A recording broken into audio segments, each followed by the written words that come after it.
Este módulo aborda o preparo das amostras para o sequenciamento de nova geração. O sequenciamento de nova geração, conhecido como NGS, é um método bioquímico cuja finalidade é determinar a ordem das bases nitrogenadas. É um método de larga escala, onde são sequenciadas centenas de amostras, levando ao aumento da velocidade e diminuição de custos. Uma das aplicações do NGS é para detectar polimorfismo de nucleotídeo único, conhecido como SNP, definido pela troca de uma base nitrogenada por outro, visto no exemplo onde ocorre a troca de A por C. Um exemplo clássico é o caso da anemia falciforme, onde ocorre a troca de uma base, acarretando na troca do ácido glutâmico por valina na sexta posição do gene da beta-globina. Quando ocorre esse tipo de polimorfismo, muda a conformação das hemácias, elas tornam-se falcizadas e isso acarreta graves consequências. Ao lado temos um exemplo de um caso positivo visualizado pelo app-VSA e IgV. Outra aplicação do NGS é para detectar a variação no número de cópias, conhecidos como CNVs. Esse CNV pode ser uma duplicação ou uma deleção, visto no exemplo onde o segmento B é deletado ou duplicado.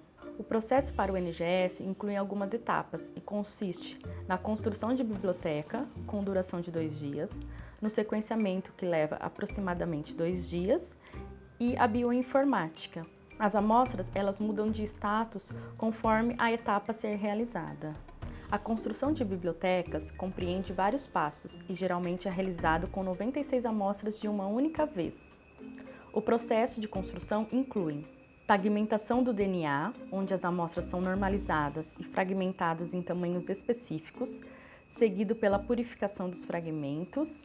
Depois da purificação, ocorre a primeira amplificação por PCR, onde são adicionados os índices que vão diferenciar os pacientes. Após a PCR, as bibliotecas amplificadas são purificadas. São feitos pool de amostras e então ocorre a etapa de hibridização com sondas. Essas sondas se ligam em regiões alvo do DNA e esse processo de hibridização dura aproximadamente 18 horas. Após esse período, ocorre a captura das sondas hibridizadas para pescar os exons de interesse, seguido pela segunda amplificação das bibliotecas enriquecidas e, por fim, a última purificação para remover produtos indesejados. Após a construção, é realizado um controle de qualidade e então as bibliotecas são sequenciadas. As bibliotecas são agrupadas e injetadas em uma flow cell, cuja superfície é coberta por óligos complementares às amostras das bibliotecas.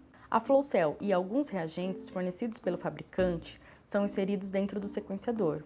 Ocorre a clusterização, que é a ligação e amplificação das amostras com os óligos da flow cell e, por fim, o sequenciamento. Os dados gerados do sequenciamento são armazenados na nuvem e processados pela bioinformática. Hoje, na Mendellix, utilizamos o sequenciador NovaSeq 6000 da Illumina, que permite o sequenciamento paralelo em massa de bilhões de fragmentos de DNA. Existem algumas diferenças entre os testes realizados a partir do NGS.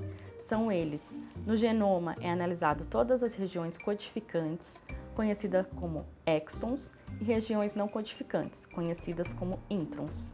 É indicado para o fenótipo indefinido ou atípico ou que apresenta heterogeneidade genética. No exoma são analisadas todas as regiões codificantes, conhecida como exons. Estima-se que 85% das mutações causadoras de doenças estejam localizadas nos exons.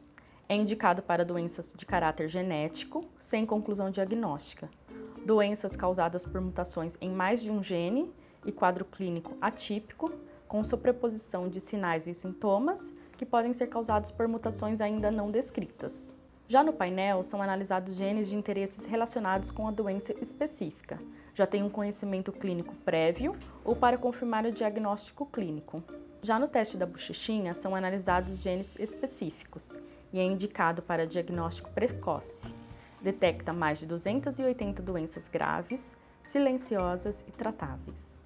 Ele complementa, mas não substitui o teste do pezinho convencional ou ampliado, pois algumas doenças detectadas podem ter causas não genéticas.